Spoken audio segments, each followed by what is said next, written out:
It is an idyllic rural scene, but scratch the surface in this corner of the Cotswolds and you quickly discover that this is also a bovine tuberculosis hotspot. This heifer here, she's called Hugo for some reason, but anyway, she was orphaned back in the spring, so she doesn't have a mother. David Barton's family have been farming this land for the past 100 years. He says the last two have been the worst they've ever known for TB. Out of a beef herd of 150 cattle, a third have tested positive and have had to be destroyed. It's a complex disease, I grant you that, but there are some very simple, basic things that need to be done, and one of them, unfortunately, is the cull of badgers is essential to get on top of this disease. We want a clean countryside, a healthy countryside. You have to address that problem.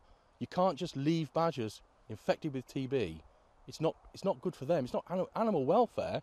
This is what people keep talking about. Where is the animal welfare for those poor animals that are suffering with TB? The farming community here feels that they've seen enough infected cattle killed, and they welcome the government's controversial decision to begin tackling what they say is the main cause of the disease spreading in the countryside.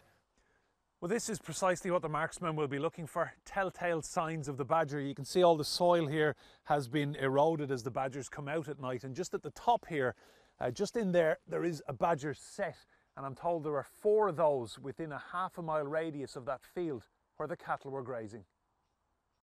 The trial cull zone will be a 300 square kilometre area in West Gloucestershire and West Somerset. The aim is to initially cull 5,000 of the animals. Last year alone, farmers had to slaughter 38,000 of their cattle because of bovine TB, costing the taxpayer an estimated £100 million. Campaigners against the government's policy say it is wrong, both morally and scientifically.